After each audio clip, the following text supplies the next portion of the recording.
बिस्मिल्लाहिर्रहमानिर्रहीम।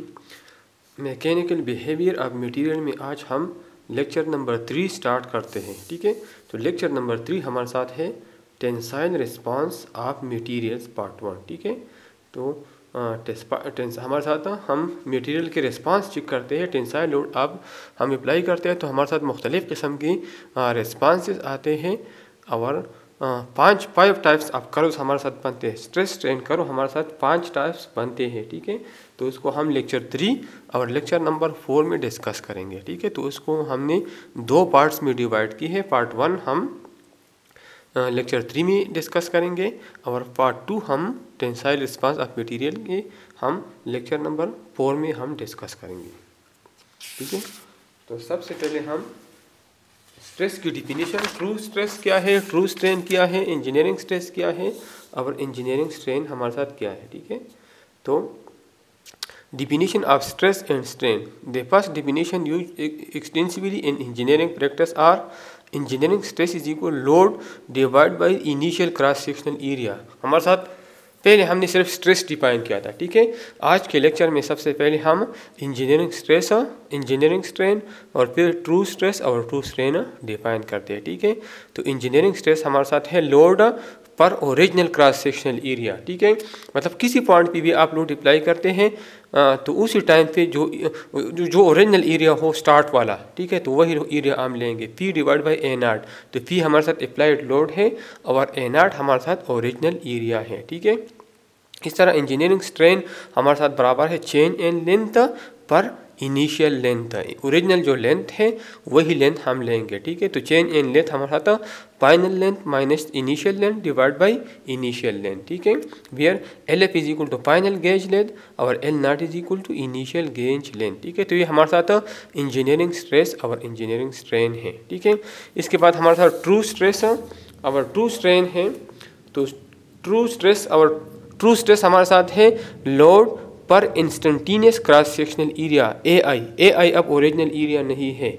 जिस टाइम पे आप स्ट्रेस मेजर करते हैं उस टाइम पे एरिया कितनी है। ठीक है, जब हम इंजीनियरिंग स्ट्रेस मेजर करते हैं तो इंजीनियरिंग स्ट्रेस में हम ओरिजिनल एरिया लेते हैं, पर यूनिट एरिया में हम ओरिजिनल एरिया लेते हैं। और ट्रू स्ट्रेस में हम instantaneous area P divide by AI, जिस टाइम पे आप स्ट्रेस मेजर करते हैं उसी टाइम पे जितना एरिया हो क्रॉस सेक्शनल एरिया, कौन सा एरिया, क्रॉस सेक्शनल एरिया है, इंस्टेंटेनियस क्रॉस सेक्शनल एरिया। और ट्रू स्ट्रेन हमारे साथ है natural log of final length divide by initial length. ठीक है, उधर हमारे साथ था चेंज इन लेंथ पर ओरिजिनल लेंथ, इधर भी ओरिजिनल लेंथ है लेकिन उसका नेचुरल लॉग हम लेंगे। अगर डिफॉर्मेशन बहुत कम हो तो इस पर हमारे साथ ट्रू स्ट्रेन और इंजीनियरिंग स्ट्रेन सेम आएगी, लेकिन अगर डिफॉर्मेशन ज़्यादा हो तो ट्रू स्ट्रेन और इंजीनियरिंग स्ट्रेन फिर हमारे साथ डिफरेंट होगी। ठीक है, तो इंजीनियरिंग स्ट्रेन में हम चेंज इन लेंथ पर इनिशियल लेंथ लेते हैं। ठीक है, और ट्रू स्ट्रेन में हम natural log of final length divide by initial length हम लेते हैं। ठीक है, तो ये हमारे साथ ट्रू इंजीनियरिंग स्ट्रेस और स्ट्रेन और फिर हमारे साथ ट्रू स्ट्रेस और ट्रू स्ट्रेन हमने डिस्कस की। अब हम नेक्स्ट स्लाइड की तरफ जाते हैं। ठीक है, तो नेक्स्ट स्लाइड में हमारे साथ दोबारा वही स्ट्रेस और स्ट्रेन डिस्कस की है। The fundamental distinction concerning the definition for true stress and strain is recognition of the interrelationship between gauge length and diameter change. ठीक है, इसका मतलब ये है कि हमारे साथ टेंसाइल रिस्पांस है तो टेंसाइल रिस्पांस में क्या होता है, लेंथ चेंज होता है और डायमीटर चेंज होता है। अगर लेंथ इंक्रीज होगा तो डायमीटर डिक्रीज होगा, अगर लेंथ इंक्रीज होगा तो अगर डायमीटर इंक्रीज होगा तो लेंथ डिक्रीज होगा। मतलब इन दोनों के दरमियान हमारे साथ मेन रिलेशनशिप हमारे साथ ये है लेंथ और डायमीटर के दरमियान। ठीक है, अगर एक की इंक्रीज होने से दूसरा डिक्रीज होगा। ठीक है, change associated with the plastic deformation, That is, since plastic deformation is a constant volume process, constant volume process है, हमें पता है कि डिफॉर्मेशन हमारे साथ कांस्टेंट वॉल्यूम प्रोसेस है। कांस्टेंट वॉल्यूम प्रोसेस इसलिए है प्लास्टिक डिफॉर्मेशन। अगर लेंथ इंक्रीज होता है तो डाया डिक्रीज होगा, लेकिन टोटल वॉल्यूम अगर हम मालूम कर लें तो टोटल वॉल्यूम हमारे साथ कांस्टेंट होगा। इधर मैंने लिखा है A1L1 is equal to A2L2 is equal to constant. जिस पॉइंट पे भी आप वॉल्यूम मालूम करते हैं वॉल्यूम हमारे साथ कांस्टेंट होगा। प्लास्टिकली डिफॉर्म हो तब हमारे साथ वॉल्यूम हमारे साथ कांस्टेंट होगा। Any extension of the original gauge length would produce a corresponding contraction of the gauge diameter।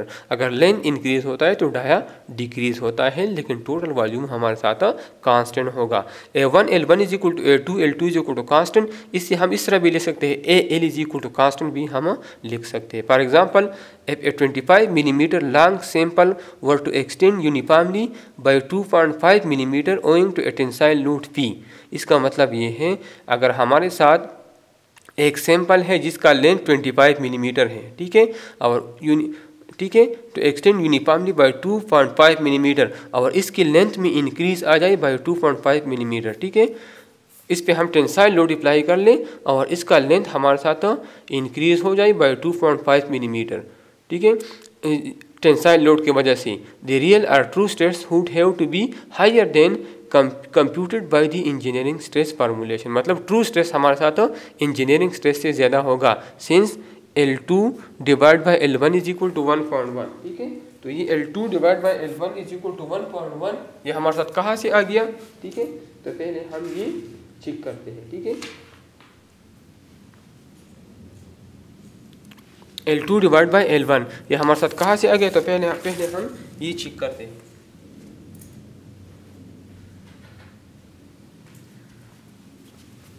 Actually हमारे साथ ओरिजिनल लेंथ था L1, इसको हम L1 कहते हैं, ठीक है। L1 हमारे साथ कितना था, इधर मैं लिखता हूँ, ठीक है, इधर मैं लिखता हूँ L1 मुझे गिवन है, L1 मुझे गिवन है 25 मिलीमीटर है, और L2 इधर लिखा है कि जब टेंसाइल लोड अप्लाई हुआ तो ये 2.5 मिलीमीटर लेंथ में इंक्रीज आ गया, तो ये कितना हो गया 27.5 मिलीमीटर।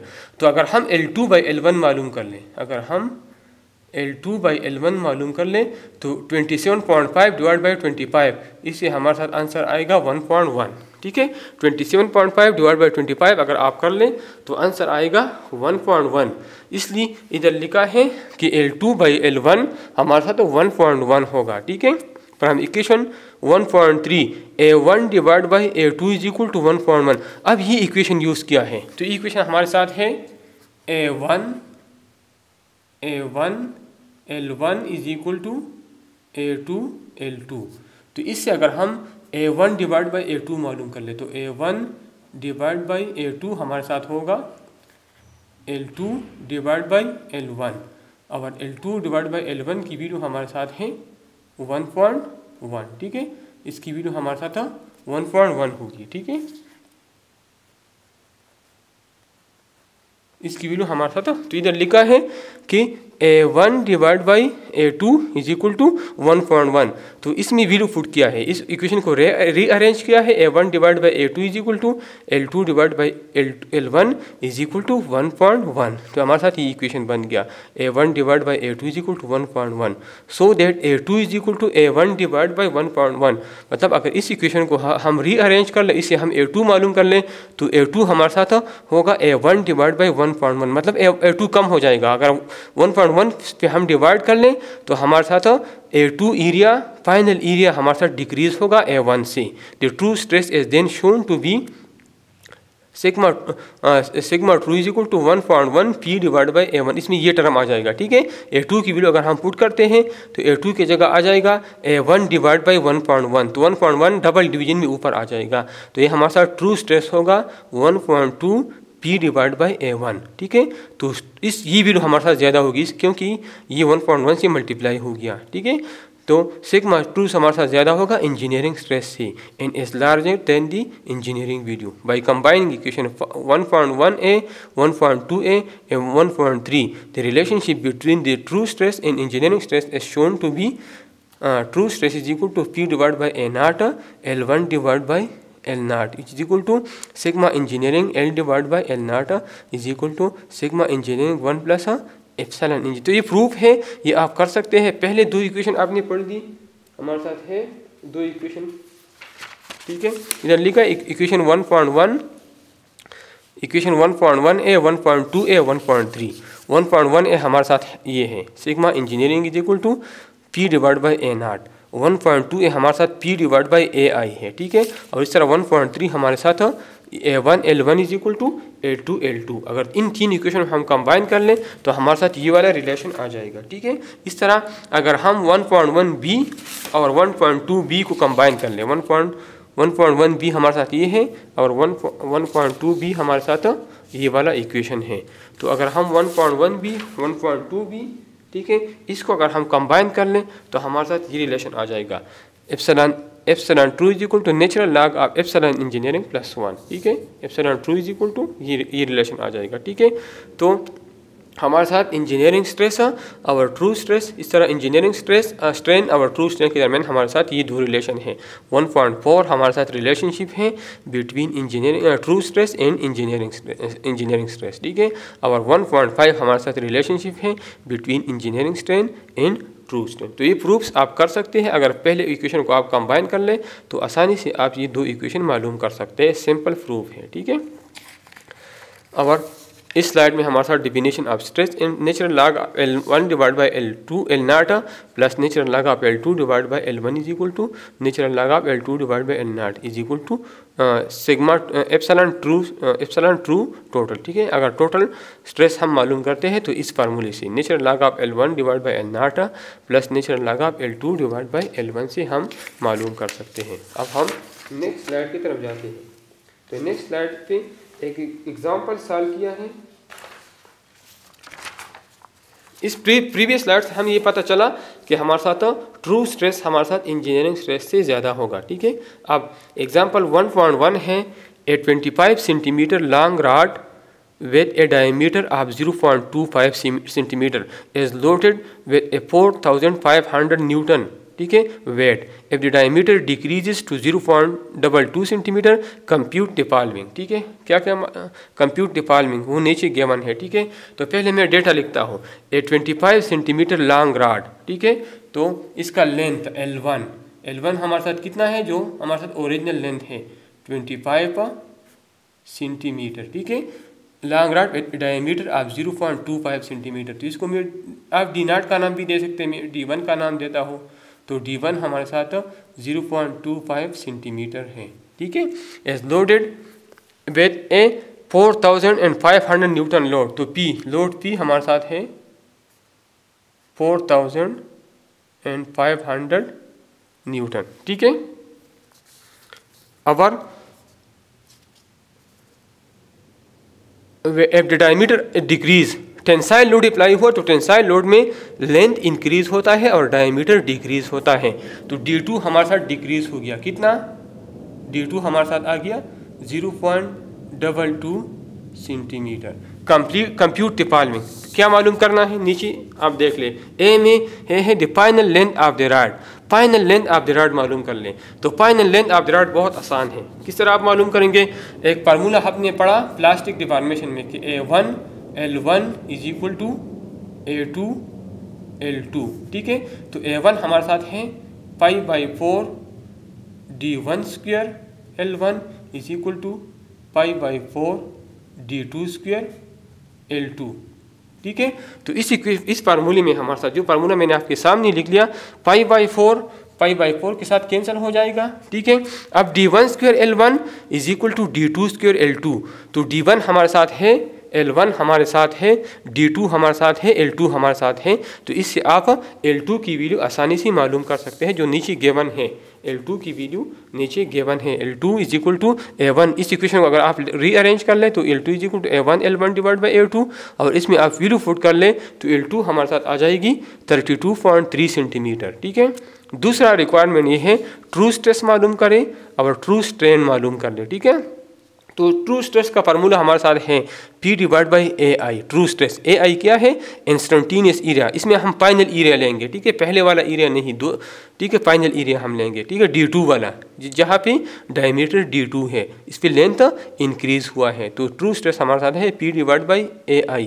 तो P हमें गिवन है 4500 न्यूटन और AI हमारे साथ है π/4 D2 स्क्वायर। तो D2 की वैल्यू हमारे साथ है वो 0.22 सेंटीमीटर था, 0.22 सेंटीमीटर था। तो 0.22 सेंटीमीटर को अगर आप मीटर में कन्वर्ट करते हैं तो 100 पे डिवाइड कर ले, ठीक है, ठीक है। तो हमारे साथ इसका अगर ये सेंटीमीटर स्क्वायर है, एरिया में हमारे साथ स्क्वायर आता है, तो 10⁴ से हम डिवाइड करेंगे, ठीक है, 10.4 से। तो जब हम 10.4 से डिवाइड करें, ठीक है, तो हमारे साथ 2.2 मल्टीप्लाई बाई 10⁻³ स्क्वायर मीटर आएगा, ठीक है। तो इधर आप D स्क्वायर को आप मीटर स्क्वायर में कन्वर्ट कर लें, तो π/4 D2 स्क्वायर, तो स्क्वायर है, तो D2 हमारे साथ है 2.2 मल्टीप्लाई बाई 10⁻³ स्क्वायर, ठीक है। तो इससे आप ट्रू स्ट्रेस मालूम कर लें। इस तरह ट्रू स्ट्रेन किस तरह मालूम करेंगे? तो ट्रू स्ट्रेन आसान है, natural log of final length divide by initial length. तो फाइनल लेंथ हमें गिवन है 32.2 और इनिशियल लेंथ 25 था, ठीक है। तो इससे आप इसको डिवाइड करें और नेचुरल लॉग ले लें, तो इससे हमारे साथ आ जाएगा 0.256। इसको अगर आप परसेंटेज में कन्वर्ट करते हैं तो 100 से मल्टीप्लाई करें और इसके साथ परसेंट लिख लें, तो 25.6% आ जाएगा। तो फाइनल लेंथ भी मालूम हो गई, ट्रू स्ट्रेस भी मालूम हो गई और ट्रू स्ट्रेन भी मालूम हो गई। अब हम इंजीनियरिंग स्ट्रेस और इंजीनियरिंग स्ट्रेन मालूम करते हैं, ठीक है। तो इंजीनियरिंग स्ट्रेस हमारे साथ है, इसका फार्मूला भी आसान है। इंजीनियरिंग स्ट्रेस का formula sigma engineering is equal to P divide by A0। तो A0 में अब आप D1 पर π/4 D1 स्क्वायर आप यूज़ करेंगे, ओरिजिनल डाया, ठीक है, इनिशियल डाया। तो P हमारे साथ 4500 न्यूटन है और π/4 D1 स्क्वायर। तो D1 हमारे साथ है 2.5 मल्टीप्लाई बाई 10⁻³ स्क्वायर, ठीक है। तो इससे आप इंजीनियरिंग स्ट्रेस मालूम कर लें और फिर हमारे साथ engineering strain final length minus initial length divide by initial length. तो ये आसान है, 32.2 माइनस 25 डिवाइड बाई 25। तो हमारे साथ इंजीनियरिंग स्ट्रेस आ गया 0.292 और 29.2%, ठीक है। तो हमारे साथ फाइनल लेंथ भी मालूम हो गया, इंजीनियरिंग स्ट्रेस और इंजीनियरिंग स्ट्रेन भी मालूम हो गया और ट्रू स्ट्रेस और ट्रू स्ट्रेन भी मालूम हो गया, ठीक है। अब नेक्स्ट स्लाइड हमारे साथ है स्ट्रेस स्ट्रेन कर्व्स। मैंने आपको बताया टेंसाइल रिस्पांस है हमारे साथ। आज का लेक्चर का टॉपिक हमारे साथ है टेंसाइल रिस्पांस, ठीक है। तो टेंसाइल रिस्पांस मैंने आपको बताया कि 5 किस्म के रिस्पांस बनते हैं, 5 किस्म के स्ट्रेस स्ट्रेन कर्व बनते हैं। तो पहला कर्व हमारे साथ इसका नाम है इलास्टिक रिस्पांस। इलास्टिक रिस्पांस का मतलब ये है कि इसमें पूरा रिस्पांस इलास्टिक होता है, इलास्टिक रीजन। पहले लेक्चर में हमने इलास्टिक रीजन और प्लास्टिक रीजन डिस्कस किया, ठीक है। तो ये रिस्पांस हमारे साथ सिर्फ इलास्टिक रीजन में होगा, प्लास्टिक रीजन में नहीं जाएगा। ये ऐसी मटेरियल जिस तरह हमारे साथ स्प्रिंग है, तो स्प्रिंग का पूरा रिस्पांस वो हमारे साथ इलास्टिक रीजन में है। प्लास्टिक रीजन में ये नहीं जाता, वहाँ वो ब्रेक हो जाता है, ठीक है, जिस तरह हमारे साथ स्प्रिंग है। तो स्प्रिंग की इम्पॉर्टेंस हमारे साथ सिर्फ इलास्टिक रीजन में है और इसमें सबसे अहम टर्म रेजिलियंस है। इसमें हम सबसे अहम टर्म क्या स्टडी करते हैं? रेजिलियंस। तो over 300 year ago Robert Hooke reported in his classic paper of spring the following observation, ठीक है। ये सिंपल है, उसने एक वायर ले लिया मुख्तलिफ लेंथ वाली, ठीक है, मतलब 20 फीट वाले, 30 फीट वाले और 40 फीट वाले, ठीक है। और उस पर लोडिंग और अनलोडिंग कंडीशन अप्लाई की, तो उसने उस ये नतीजा अख़ज़ किया कि उसमें चेंज इन लेंथ सेम आता है, ठीक है। हुक्स लॉ क्या है? जब आप लोड अप्लाई करते हैं तो बॉडी में एक्सटेंशन प्रोड्यूस होता है, तो वो उसमें डायरेक्ट रिलेशन है। उस हुक्स लॉ ने वो ये ऑब्जर्वेशन ले ली कि हमारे साथ लोड और एक्सटेंशन में डायरेक्टली रिलेशन है। जितना हम लोड इंक्रीज़ करते हैं उतना उसका एक्सटेंशन इंक्रीज़ होगा, ठीक है। तो ये एक्सपेरिमेंट उसने डिस्कस किया है। Take a wire string of 20 और 30 और 40 feet long in fasten the upper part, मतलब उस वायर का अपर पार्ट उसने फिक्स कर दिया to a nail and to the other in fasten a scale to receive the weights.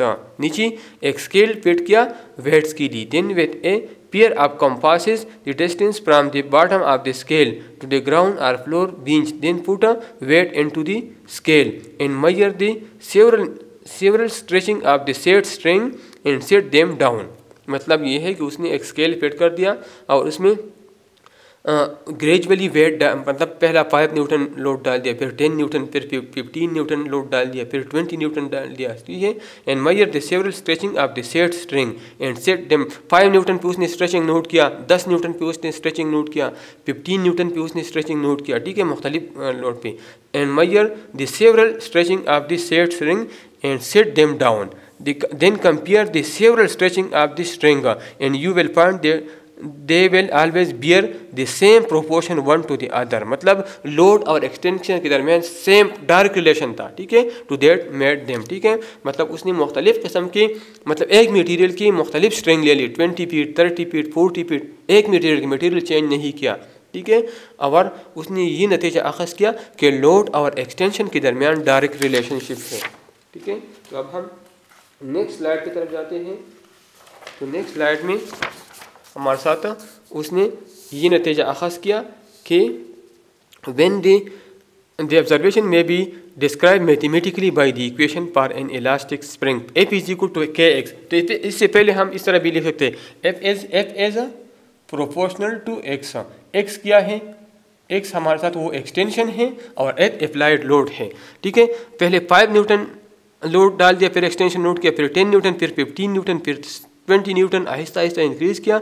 तो उसने डायरेक्ट रिलेशन मालूम किया। उसने ये नतीजा अखज़ किया कि एफ और एक्स के दरमियान डायरेक्ट रिलेशनशिप है और प्रोपोर्शनलिटी को ख़त्म करने के लिए के कांस्टेंट टर्म लगा दिया। तो एफ इज इक्वल टू के X, where F is equal to applied force, X is equal to associated displacement, K is equal to proportionality factor upon return is the spring constant. इसको हम proportionality factor भी हैं और यहाँ इसको हम spring constant भी कहते हैं। When the force acts on a cross sectional area A in the displacement x related to some reference gauge length in equation 1.6 may be written as stress is equal to E epsilon. मतलब F के जगह, F load की जगह हम stress put कर सकते हैं, ठीक है। इस एफ की जगह स्ट्रेस आ गया, के की जगह ई आ गया और एक्स की जगह एप्सिलॉन आ गया, ठीक है। तो स्ट्रेस सिग्मा क्या है? ये हमारे साथ स्ट्रेस है, एप्सिलॉन क्या है? हमारे साथ स्ट्रेन है और ई हमारे साथ क्या है? यंग मॉडुलस कांस्टेंट है, कांस्टेंट ऑफ प्रोपोर्शनलिटी, इसको हम यंग मॉडुलस कहते हैं। स्ट्रेस हमारे साथ, ये हमारे साथ स्ट्रेस है, ये हमारे साथ स्ट्रेन है और ई हमारे साथ proportionality constant upon refer to as Young modulus or the modulus of elasticity, ठीक है। तो हमारे साथ ये रिलेशन आ गया, ठीक है। हुक्स लॉ से हमारे साथ ये दो रिलेशन आ गए, ये भी हुक्स लॉ है और ये भी हमारे साथ हुक्स लॉ है, ठीक है। अब नेक्स्ट स्लाइड की तरफ जाते हैं। तो नेक्स्ट स्लाइड में इलास्टिक रिस्पांस टाइप 1 है। मैंने आपको बताया कि 5 टाइप्स करो बनते हैं। तो पहले हमारे साथ इलास्टिक रिस्पांस है, जिसका एग्जांपल हमारे साथ स्प्रिंग है। इक्वेशन 1.7 जो स्ट्रेन के लिए आ गया, स्ट्रेस और स्ट्रेन के दरमियान रिलेशनशिप है, called Hooke's law. Carl Hooke's law describes a material condition where stresses and strain are proportional to each other, ठीक है। इसमें हमारे साथ स्ट्रेस और स्ट्रेन हमारे साथ डायरेक्टली प्रोपोर्शनल है, ठीक है। The major reason for this large property variation is related different in the strength for the inter atomic forces between adjacent atoms और आयंस, ठीक है। हमारे साथ एटम्स के दरमियान एटॉमिक फोर्सेस हैं, जितना हम लोड अप्लाई करते हैं तो वो फोर्स डिक्रीज़ होता है और उसमें एक्सटेंशन आता है। जब एक्सटेंशन आता है तो डाया उसका डिक्रीज़ होगा और लेंथ इसका इंक्रीज़ होगा। और ये हमारे साथ टाइप 1 करो है, इसको मैं लिख सकता हूँ टाइप 1 करो, ये मेरे साथ है टाइप 1 करो, टाइप 1 स्ट्रेस स्ट्रेन करो, ठीक है। ये सिर्फ इलास्टिक रिस्पांस है। इसमें अगर आप लोग देख लें तो स्ट्रेट लाइन आया है, प्रोपोर्शनल लिमिट है, ठीक है। स्ट्रेस स्ट्रेन हमारे साथ बिल्कुल स्ट्रेट लाइन है, ठीक है। तो इसमें हमारे साथ प्लास्टिक रीजन नहीं आता, सिर्फ इलास्टिक रीजन है और इस रिस्पांस को हम इलास्टिक रिस्पांस या टाइप 1 करो हम कह सकते हैं। अब हम नेक्स्ट स्लाइड की तरफ जाते हैं। तो नेक्स्ट दो स्लाइड में हमारे साथ मुख्तलिफ मटीरियल के लिए यंग मॉडुलस और शेयर मॉडुलस की वैल्यू गिवन, ये टेबल है, बुक में मौजूद है, ठीक है। तो स्ट्रेस स्ट्रेन कर्व्स, ये मुख्तलिफ मटीरियल है, हमारे साथ मुख्तलिफ किस्म की मटीरियल्स है, उसकी इलास्टिक रिस्पांसेस हमें गिवन है। यंग मॉडुलस कितना है, उसका मॉडुलस ऑफ रिजिडिटी कितना है और उसका फैजान रेशो कितना है, ठीक है। फैजान रेशो पाइजान रेशो क्या है? The ratio between lateral strain and axial strain. मतलब जिस डायरेक्शन में आप लोड अप्लाई करते हैं उस डायरेक्शन में स्ट्रेन और लेटरल जो उसका परपेंडिकुलर है, ठीक है। तो परपेंडिकुलर का strain divide by axial strain अगर हम ले लें तो हमारे साथ पाइजान रेशो आता है, ठीक है। तो ये सिर्फ मटेरियल प्रॉपर्टीज़ है, यंग मॉडुलस है, इसका शेयर मॉडुलस है, इसका पाइजान रेशो है। इस तरह ये भी वैल्यू है और ये वैल्यू हमारे साथ गीगा पास्कल में गिवन है, ये टेबल वाली ये गीगा पास्कल में गिवन है और ये हमारे साथ PSI में गिवन, ये वाली वैल्यूज हमारे साथ इस टेबल वाली वैल्यूज हमारे साथ PSI में गिवन है। तो ये दो टेबल हमारे साथ बुक में मौजूद हैं, वहाँ से आप स्टडी कर सकते हैं। सिर्फ इंफॉर्मेशन के लिए है, बाकी इसमें कोई कंसेप्ट नहीं है, सिर्फ इंफॉर्मेशन के लिए है। हर मटेरियल मुख्तलिफ़ किस्म की मटेरियल की यंग मॉडुलस, अब शेयर मॉडुलस और पाइजान रेशो इसमें गिवन है। अब हम नेक्स्ट स्लाइड की तरफ जाते हैं। नेक्स्ट स्लाइड में हमारे साथ है stress strain curves. The value of E पर metal and ceramic should decrease with increasing temperature. पहले हमने पढ़ा था कि अमूमन आमतौर पर मेटल्स और सिरामिक्स की ई वैल्यू ज़्यादा होगी, यंग मॉडुलस ऑफ इलास्टिसिटी, ठीक है।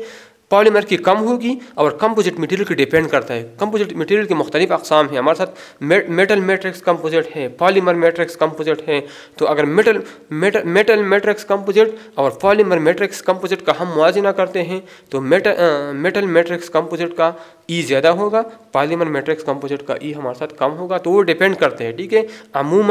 अमूमन मेटल्स एलाइज और सिरामिक्स का ई ज़्यादा होगा, पॉलीमर का ई अमूमन कम होगा, ठीक है। फिर पॉलीमर में दो किस्म है, एक हमारे साथ थर्मोसेटिंग है, एक हमारे साथ थर्मोप्लास्टिक है। तो थर्मोप्लास्टिक का ई कम होगा, थर्मोसेटिंग का ई ज़्यादा होगा बनिस्बत थर्मोप्लास्टिक के, ठीक है। तो ये डिपेंड करता है, लेकिन आमतौर पर कंडीशन यही है। तो अगर मेटल और सिरामिक्स का टेम्परेचर हम इंक्रीज करते हैं तो ई कम होगा, ठीक है। तो इधर लिखा है द वैल्यू ऑफ ई पर metals and ceramics should decrease with increasing temperature. This is related to the fact that the distance of atoms और ion separation increases with temperature, i.e. Material expand when heated. इसका मतलब ये है कि temperature की वजह से ई डिक्रीज होगा मेटल और सिरामिक, इसलिए जब हम हीट देते हैं तो एटम के दरमियान सेपरेशन ज़्यादा होगा। जब सेपरेशन ज़्यादा होता है एटम एक दूसरे से दूर हो जाते हैं, ठीक है। तो इसका यंग मॉडुलस या मॉडुलस ऑफ इलास्टिसिटी डिक्रीज होता है। E depends on the strength of the intermolecular forces that vary with the type of bonding found in a given material. मतलब यंग मॉडुलस इंटरमॉलिक्यूलर फोर्सेज क्या है? एक molecules के दरमियान जो फोर्सेस है, एक मटेरियल में मॉलिक्यूल के दरमियान जो अट्रैक्शन है, तो जितना हम हीट देते हैं तो अट्रैक्शन डिक्रीज होता है। जब वो अट्रैक्शन डिक्रीज होता है तो ई की वैल्यू डिक्रीज होगा। इसलिए इधर लिखा है E depends on the strength of the inter atomic forces that vary with the type of bonding found in a given material. It is relatively insensitive to change a microstructure, ठीक है। मतलब microstructure change होता है तो ई की value change होगी। और microstructure कब चेंज होगा? जब हम इस मटेरियल को हीट देते हैं तो इससे इसके माइक्रोस्ट्रक्चर पे इफेक्ट आएगा। As a result while heat treatment and minor alloying addition में cause the strength of steel alloy to change from 210 megapascal to 24,000 megapascal. मतलब अगर हम हीट ट्रीटमेंट करते हैं या इलाई चेंज करते हैं, कोई इलाई हम इसके साथ ऐड करते हैं कोई और मटेरियल, तो इससे यंग मॉडल्स पे बहुत बड़ा फ़र्क आता है। मतलब 210 मतलब स्टील का कम से कम मॉडुलस ऑफ इलास्टिसिटी 210 मेगापास्कल है और मैक्सिमम हमारे साथ 24,000 मेगापास्कल है। तो हम जब मुख्तलिफ़ किस्म की इलाई स्टील से बनाते हैं तो इसका यंग मॉडुलस इंक्रीज़ होता है। और इलाई हम इसलिए बनाते हैं कि इसकी प्रॉपर्टी इम्प्रूव हो जाए, ठीक है। तो इसका यंग मॉडुलस बहुत ज़्यादा इंक्रीज़ होता है और मैक्सिमम ये 24,000 मेगापास्कल तक जा सकता है। The modulus of elasticity of both material remain relatively unchanged about 200 to 200 gigapascal. ठीक है, आम कंडीशन में हमारे साथ स्टील का मॉडुलस ऑफ इलास्टिसिटी 200 से लेकर 210 गीगा पास्कल तक हो सकता है। लेकिन अगर हम इसमें हीट ट्रीटमेंट कर लें, हीट ट्रीटमेंट हमारे साथ इनीलिंग एक हीट ट्रीटमेंट प्रोसेस है। इनीलिंग में हम क्या करते हैं, एक ख़ास टेम्परेचर तक हीट देते हैं और फिर स्लोली कूलिंग करते हैं। ठीक है, इस तरह हमारे साथ नॉर्मलाइजिंग है, इस तरह हमारे साथ क्वेंचिंग है। तो मुख्तलिफ़ किस्म की हीट ट्रीटमेंट हम मुख्तलिफ मैकेनिकल प्रॉपर्टीज़ की इम्प्रूव करने के लिए करते हैं। और एलाइंग मतलब हम कोई और मटेरियल एक साथ ऐड करते हैं तो इससे हम इसकी मैकेनिकल प्रॉपर्टी इम्प्रूव करते हैं। ठीक है, तो अगर मैकेनिकल प्रॉपर्टी हम इम्प्रूव कर लें तो इस मतलब मुख्तलिफ़ किस्म हीट ट्रीटमेंट दे दें तो इसकी मैकेनिकल प्रॉपर्टी हम इम्प्रूव करते हैं और इसका Young modulus maximum 24,000 mega pascal तक जा सकते हैं। ठीक है, तो इस लेक्चर का दूसरा हिस्सा हम नेक्स्ट लेक्चर में इंशाल्लाह कवर करेंगे।